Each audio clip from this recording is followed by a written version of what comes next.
Here's a fair warning, this is a fantasy booking video, so if you hang out, you're just gonna hear me ramble. Alright, let's get to it.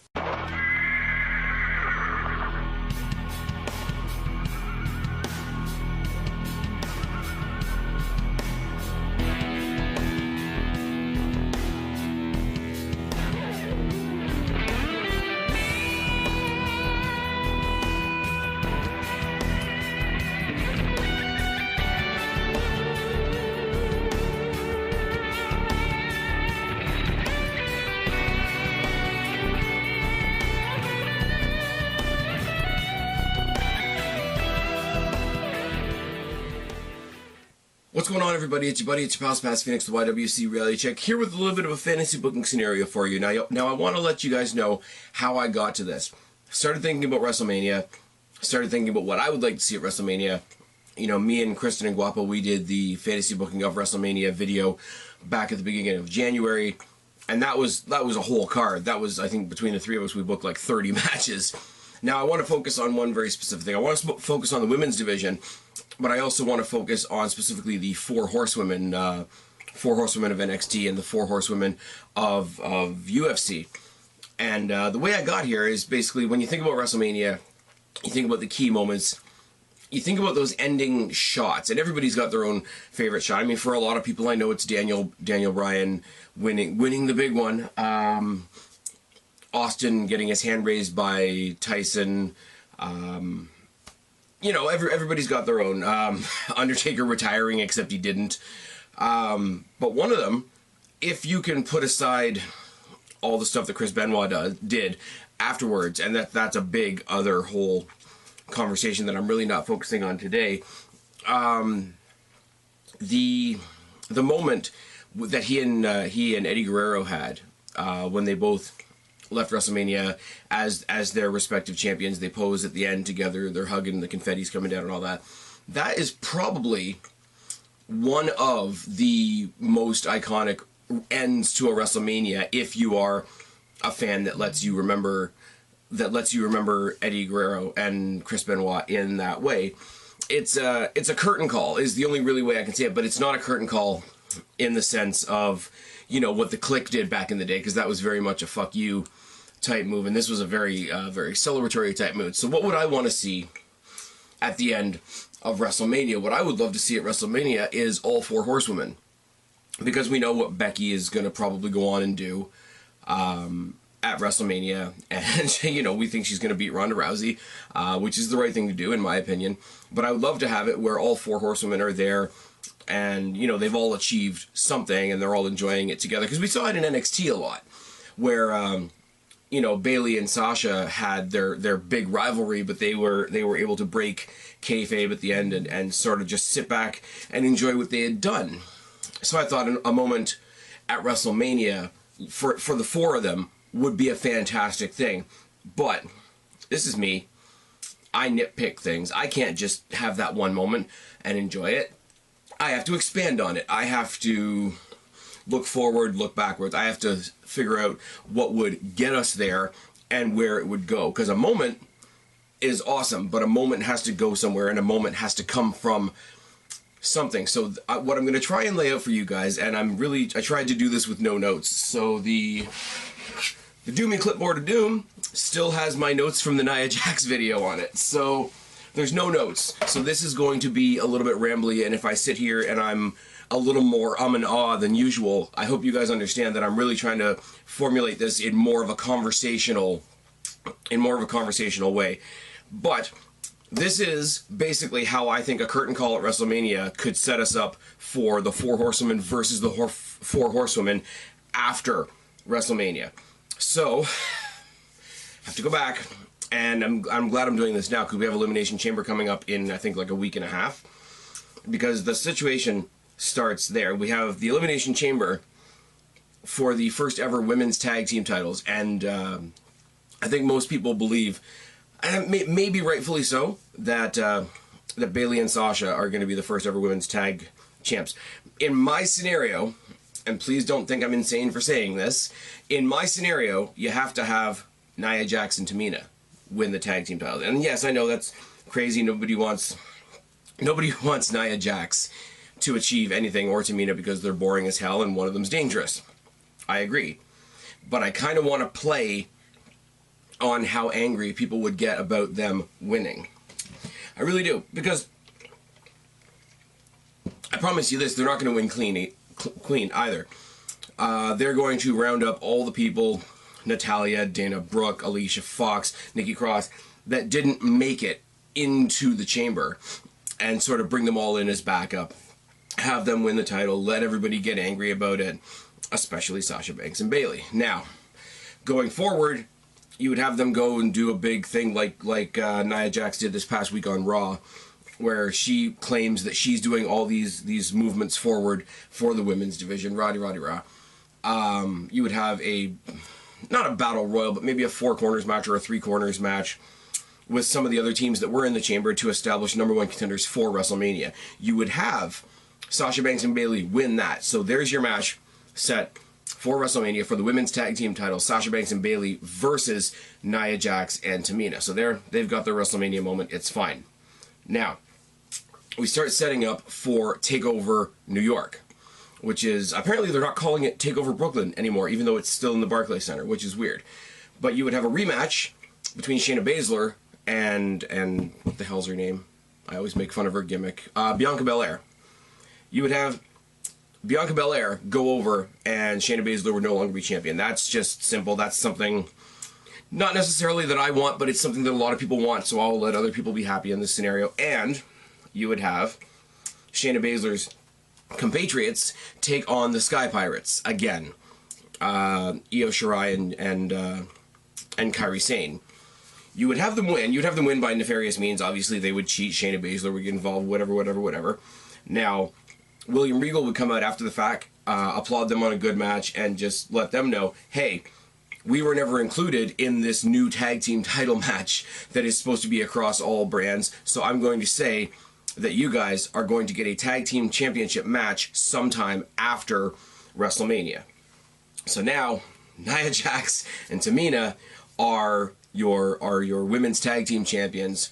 They're going to be defending against I can speak, I swear. They're going to be defending against Sasha Banks and Bayley at WrestleMania, and whoever wins out of that has Jessamine Duke and Marina Shafir in the headlights moving forward. Also, Shayna Baszler is no longer your NXT Women's Champion, which is fine. Now, heading up into WrestleMania, I would not, listen to me very clearly, I would not have Charlotte added to that Becky Lynch and Ronda Rousey match. I would have her win some sort of battle royal on SmackDown.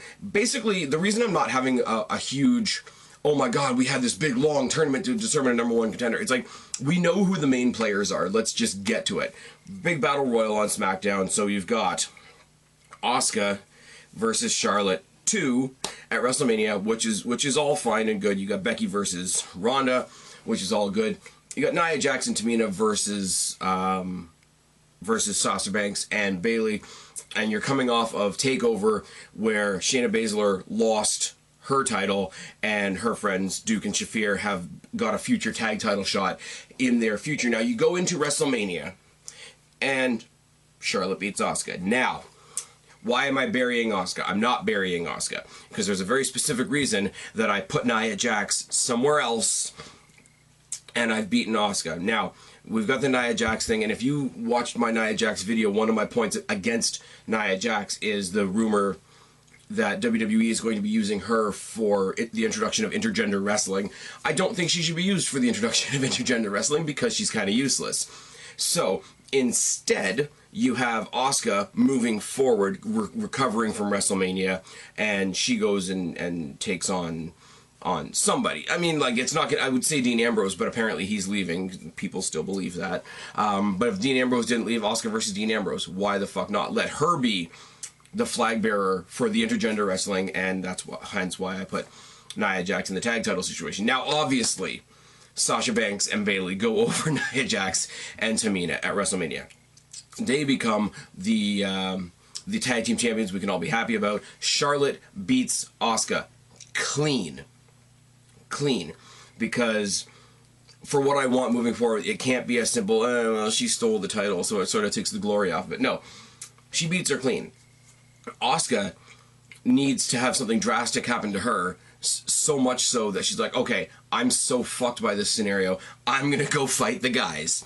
So that gets Asuka out of the scenario, but not in a way that buries her, in a way that makes her special and unique in an entirely different way. So while I'm not using her for this scenario going forward, I will say that I wouldn't bury her either. I would bury her with purpose.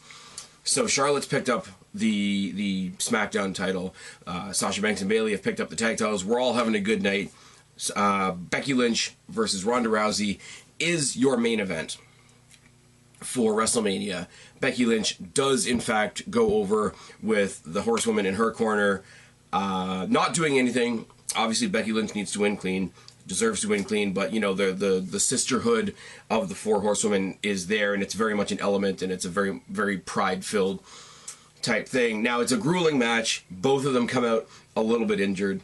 When you see the four Horsewomen of WWE posing in the ring at the end, and that's the spot that we all want. We want to close out WrestleMania with them, you know, arm in arm in arm in arm, with all their titles raised up high in the air. That's the image you want. That's the image I would want to focus on 100%. But you would pan to the ramp where Ronda Rousey's outside licking her wounds, and who is there to back her up, to care for her, to sort of console her in her loss, is Baszler, Shafir, and Duke. Now, from there, you work towards the four horsewomen versus four horsewomen scenario. But the difference between what I'm doing and what most people are saying, and this doesn't put me on any pedestal, I just have a slightly different way of looking at things. You don't make it a 4-on-4 match, because a 4-on-4 match, it's like Survivor Series. A 4-on-4 match, okay, one team wins, one team loses, and that's it. There's no stakes, there's no gain moving forward. So what I would do instead is I would change the WWE calendar around a little bit and have the next pay-per-view, the next special event, whatever, because obviously there's going to be another Saudi show, whatever, people can cry about that, that's not the point of this video. But in reaction to the Saudi show, we get Evolution 2, and you sort of put the header on it, Evolution 2, Battle of the Horsewomen. But to build to that, we have the Superstar Shakeup. I think they said the Superstar Shakeup is a week. It's not the Raw after Mania, but it's the Raw and SmackDown after the Raw and SmackDown after Mania. So what do? You shuffle some people around. Now, WWE has got this thing where they're not doing rematch clauses anymore. So Ronda Rousey's not going to get a rematch with Becky Lynch. So trade her to SmackDown, because A, Fox is going to want her. B, gives her a whole new pool of people to wrestle eventually. C, it gives her the opportunity to finish her unfinished business with Charlotte, which is another reason why I didn't put Charlotte in the match at WrestleMania. Put her against Charlotte. Have Shayna Baszler move up to Raw and avenge her friend's loss by taking on Becky Lynch. And then you have Duke and Shafir cash in their tag title shot at the Evolution pay-per-view as well. So what you have is a pay-per-view that is basically based around these three matches. It's going to be Baszler versus Lynch. It's going to be Charlotte versus Rousey. It's going to be Shafir and Duke versus Sasha Banks and Bayley. And once again, much like the Asuka thing, you come to me and you say, Spaz, you know, once again, you know, you're focusing on these 8 women and that's great, but what the hell are you doing with the rest of the roster? How can you let the rest of the roster go by the wayside? I'm not. Because you've got those 3 matches at Evolution 2. The rest of the roster makes up the very first Queen of the Ring tournament. There you go. There you go.